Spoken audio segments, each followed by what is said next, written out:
Hi friends, நம்ம இப்போ இந்த வீடியோல என்ன பார்க்க போறோம்னா ஹார்ட் டிஸ்க்ல வந்து எவ்வளவு நேரம் பூட் ஆகுது ப்ளஸ் வந்து SSD அதே லேப்டாப் 2GB RAM கான்ஃபிகரேஷன் தான். இது வந்து கவர்மெண்ட் லேப்டாப் தான். இது வந்து பாத்தீங்கன்னா SSD ல எவ்வளவு நேரம் பூட் ஆகுது அப்படினு சொல்லி பார்க்கறோம். ப்ளஸ் வந்து நம்ம இத வந்து அப்கிரேடா கொண்டு போறோம். அதாவது ஹார்ட் டிஸ்க்ல இருந்து நம்ம SSD அப்கிரேட் பண்ண போறோம். நம்ம வேற எந்த சேஞ்சஸுமே பண்ண போறது இல்ல.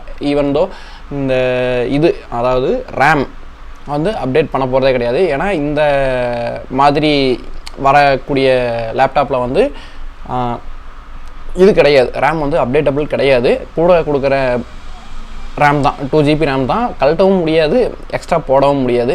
இப்போ பார்த்தீங்க அப்படின்னா இது வந்து ஃபஸ்ட்டு வந்து ஹார்ட் டிஸ்கில் ஆன் பண்ணுறேன். வாங்கி அவங்களுக்கு கொடுத்து பார்த்தீங்கன்னா 1.5 இயர்ஸ்க்கு மேலே ஆச்சு. இது வந்து 4 நிமிஷம் பக்கம் போயிருக்கு. நீங்கள் வந்து வீடியோக்கு கீழே டிஸ்கிரிப்ஷனில் வந்து பார்த்தீங்க அப்படின்னா டைம்லைன் கொடுத்துருக்குறேன். அடுத்து வந்து SSDயில் வந்து எப்போ பூட் ஆகுது அப்படின்னு சொல்லி போட்டு அந்த டைம் இருக்கும். நீங்கள் அதை கிளிக் பண்ணி கூட நீங்கள் இது பண்ணிக்கலாம், பார்த்துக்கலாம். இது வந்து பிளாக் ஸ்க்ரீன்லேயே நிறைய நேரம் நிற்கும். இந்த டைமில் போய் சப்ஸ்கிரைப் பட்டனை ப்ரெஸ் பண்ணிவிட்டு பக்கத்தில் இருக்கிற பெல் ஐக்கானை ப்ரெஸ் பண்ணிவிட்டு அப்படியே கீழே வந்து லைக் இருக்கும், லைக்கும் கிளிக் பண்ணி விட்டுருங்க. முடிஞ்சால் இந்த வீடியோ வந்து ஷேர் பண்ணுங்கள், உங்கள் ஃப்ரெண்ட்ஸோட ஷேர் பண்ணுங்கள். கீழே வந்து என்னோடய கான்டாக்ட் இன்ஃபர்மேஷன்ஸ் இருக்கும். இதே மாதிரி நீங்கள் வந்து அப்டேட் பண்ணணும், வேறு ஏதோ சர்வீஸ் இருக்குது, சிஸ்டம் சர்வீஸ் எல்லாம் அந்த மாதிரி இருக்குது அப்படின்னா என்ன கான்டாக்ட் பண்ணுங்கள். ஒன்றும் பிரச்சனை இல்லை, பண்ணித்தரலாம், ஒன்றும் பிரச்சனையே கிடையாது. இதில் பார்த்தீங்கன்னா லோடிங் ஸ்க்ரீன் பிளாக் ஸ்க்ரீன்லேயே நின்றுட்டுருக்கும். அதுதான் நானும் ரொம்ப நேரம் வந்து பேசலாம் ட்ரை பண்ணிக்கிட்டே இருந்தேன்.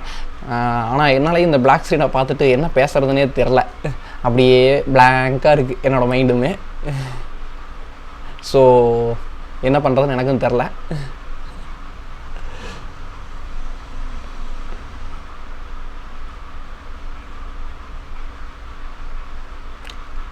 ஓகே, இப்போ வந்து பார்த்தீங்கன்னா இப்போ தான் டக்குன்னு ஒரு மைண்டில் கிளிக் ஆச்சு. ஹார்ட் டிஸ்க்குக்கும் SSDக்கும் என்ன டிஃப்ரெண்ட் அப்படின்னு பார்த்துக்கலாம். ஹார்ட் டிஸ்கில் பார்த்தீங்கன்னா நம்ம பழைய CD டிரைவில் பார்த்தீங்கன்னா நம்ம CD கேஸ்ட்டு போட்டு நம்ம உள்ள படம் பார்த்துருப்போம் தெரியுங்களா, நான் டிவியில் படம் பார்த்துருப்போம். அந்த மாதிரி தான் SSDயில் பார்த்தீங்கன்னா நம்ம மெமரி கார்டு போட்டு படம் பார்க்குற மாதிரி.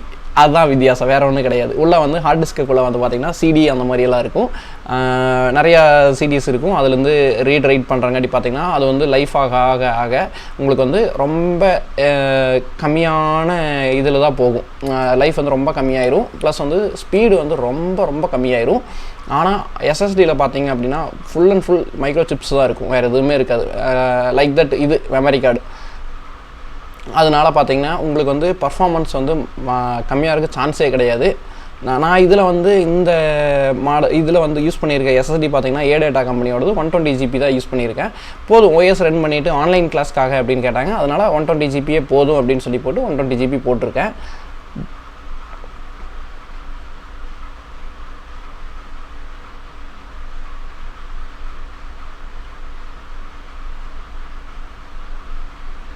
ஓகே, மறக்காமல் நம்ம சேனலில் லைக் பண்ணி சப்ஸ்கிரைப் பண்ணி ஷேர் பண்ணிடுங்க. கேமிங் லைவ் பார்த்திங்கன்னா BGMI வந்ததுக்கப்புறம் தான் லைவ் போடணும். அதனால் அப்படியே ஹோல்டு பண்ணி வச்சுருக்கேன். இப்போதைக்கு எதுவுமே iOSக்கு நெக்ஸ்ட் வீக் தான் வரும்னு சொன்னாங்க. அதனால் அது பெண்டிங் இருக்குது. இருந்தாலும் உங்களுக்கு ஷார்ட்ஸ் வீடியோஸ் வந்து போட்டுட்ருக்கேன், ஷார்ட்ஸ் வீடியோஸ் அப்லோட் பண்ணிகிட்ருக்கேன். அதனால் அதை அப்படியே கொஞ்சம் முடிஞ்சால் சப்போர்ட் பண்ணுங்கள். இல்லை உங்களுக்கு டெக் வீடியோஸ் தான் வேணும் அப்படின்னாலும் சொல்லுங்கள், கமெண்ட் பண்ணுங்கள், கீழே கமெண்ட் பண்ணுங்கள். டெக் வீடியோஸும் கொடுத்துடலாம். டெக் வீடியோஸ்னால் நீங்கள் நினைக்கிற மாதிரி பெரிய அளவுக்குலாம் ரிவ்யூ பண்ணுறது அந்த மாதிரிலாம் இருக்காது. நான் வந்து பார்த்திங்கன்னா நம்ம கடைக்கு வர்றது ப்ளஸ் வந்து நம்ம சர்வீஸ்க்கு உள்ளே வர்றது எல்லாமே பார்த்திங்கன்னா நம்ம ஆல்ரெடி மோஸ்ட் ஆஃப் இது வந்து நான் ரெக்கார்ட் பண்ணி தான் வச்சுருக்கேன். அது எல்லாத்தையுமே வந்து நான் உங்களுக்கு வீடியோவாக போட்டு இந்த மாதிரி வாய்ஸ் ஓவர் கொடுத்து பண்ணித்தரேன், ஒன்றும் பிரச்சனையும் இல்லை. இப்போ உங்களுக்கே தெரியும் எவ்வளோ நேரம் ஆயிருக்கு அப்படின்ட்டு. 4 நிமிஷத்துக்கு பக்கமாக ஆயிடுச்சு. இன்னும் வந்து ஒன்றும் ரிஃப்ரெஷிங் இதே வந்து முடியல. இப்போ தான் வருது, ரிஃப்ரெஷிங் இதே வருது. இதுலேருந்தே தெரிஞ்சிருக்கும் உங்களுக்கு ஹார்ட் டிஸ்க் வந்து பார்த்தீங்க அப்படின்னா எந்த அளவுக்கு ஸ்லோவாக இருக்குது அப்படின்னு சொல்லிட்டு. இதெல்லாம் போட்டு நீங்கள் யூஸ் பண்ணீங்க அப்படின்னா அப்படியே நின்றுக்கும். HDD ஹார்ட் டிஸ்க் இது கவர்மெண்ட் லேப்டாப்பில் கூடயே வரல. இதுதான் அவங்க வந்து பார்த்திங்கன்னா ஃப்ரீயாக கொடுக்குறாங்க அப்படின்னு சொல்லிட்டு இந்த அளவுக்கு தான் வரும். வேறு குவாலிட்டியை வந்து காம்ப்ரமைஸே நம்ம பண்ணவே கூடாது, ஓகேங்களா. அடுத்து வந்து பார்த்திங்க அப்படின்னா நம்ம இந்த SSD தான் போட போகிறோம். 120GBயோடது ADATAவோடது. அவங்க வந்து 6GB/s அப்படின்னு கொடுத்துருப்பாங்க. அது வந்து பார்த்திங்கன்னா மதர்போர்டு வந்து எவ்வளோ சப்போர்ட் பண்ணுதோ அதுதான் வந்து உங்களுக்கு வந்து ஸ்பீடு.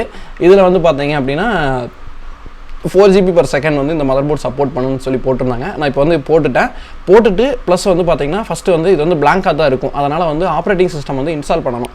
நம்ம ஆப்ரேட்டிங் சிஸ்டம் இன்ஸ்டால் பண்ணுறது எப்படி அப்படின்னு சொல்லி பார்த்தீங்கன்னா ஆல்ரெடி வந்து இன்னொரு வீடியோவில் போட்டிருக்கேன். அது வந்து பார்த்தீங்கன்னா மேலே வந்து ஐ பட்டனில் தரேன், கீழே வந்து டிஸ்கிரிப்ஷன்லேயும் லிங்க் தரேன். நீங்கள் அதில் போய் கூட எப்படி வந்து ஆப்ரேட்டிங் சிஸ்டம் போடுறது ப்ளஸ் வந்து கவர்மெண்ட் லேப்டாப்பில் எப்படி வந்து ஒரிஜினல் OS இன்ஸ்டால் பண்ணுறது அப்படின்னு சொல்லி போட்டு அதையும் பார்த்துக்கலாம். இப்போ பார்த்தீங்கன்னா ஹார்ட் டிஸ்க் வந்து நான் தனியாக எடுத்து வச்சுட்டேன், SSDயில் தான் இருக்குது. இது வந்து கொஞ்சம் ஸ்லோவாக இருக்கும் இந்த ப்ராசஸ், ஏன்னா ஃபஸ்ட் டைம் அப்படிங்கிறதுக்காக கொஞ்சம் ஸ்லோவாக இருக்கும். மோஸ்ட் ஆஃப் இது பார்த்தீங்கன்னா உங்களுக்கு ஒரு சில இது வந்து ஃபாஸ்ட்டாக வந்துடும். இந்த ஸ்டெப் எல்லாமே பார்த்தீங்கன்னா அந்த வீடியோவில் சொல்லியிருக்கேன், மறக்காமல் போய் அந்த வீடியோவை பாருங்கள். ஓகே, இப்போ வந்து பார்த்தீங்கன்னா அதை வந்து நான் கட் பண்ணிடுறேன். OS போடுறத வந்து நான் கட் பண்ணிவிட்டு டேரெக்டாக வந்து பூட்டிங் இதுக்கு போயிடலாம்.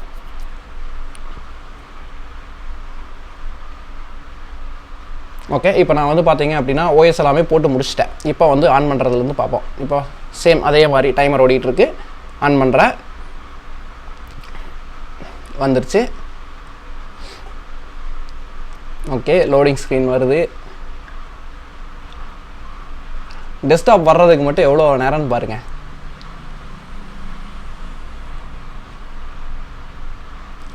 உங்களுக்கே தெரியும் டைம் டிஃப்ரெண்ட்டு 25 செகண்ட் தான். வெறும் 25 செகண்டில் உங்களுக்கு வந்து சேம் ஒரே ஒரு SSD மாத்திரங்காட்டி ஸ்பீட் பண்ண முடியுது. உங்கள் கம்ப்யூட்டர் வந்து ஸ்பீட் பண்ண முடியும். நிறைய பேர் பார்த்தீங்க அப்படின்னா ரேம் வந்து போடணும், இது போட்டால் தான் ஸ்பீடாக இருக்கும் அப்படி இப்படின்லாம் சொல்லுவாங்க. எதுவுமே நம்பிடாதீங்க. உங்களுக்கு ரேம் வந்து பார்த்தீங்கன்னா ஒன்லி அப்ளிகேஷன் வந்து நிறையா ரன் பண்ணுறீங்க அப்படின்னா மட்டும்தான் ரேம் தேவைப்படும். ரேம் பார்த்தீங்கன்னா சேம் இதே 2GB தான் இருக்கும். அதில் வந்து 2.7 காட்டுறது பார்த்தீங்கன்னா கமிட்டட், அதாவது ஹார்ட் டிஸ்க்லேருந்தெல்லாம் எடுத்துக்கும். மேலே பார்த்தீங்கன்னா 2GB DDR3 தான் இருக்கும்.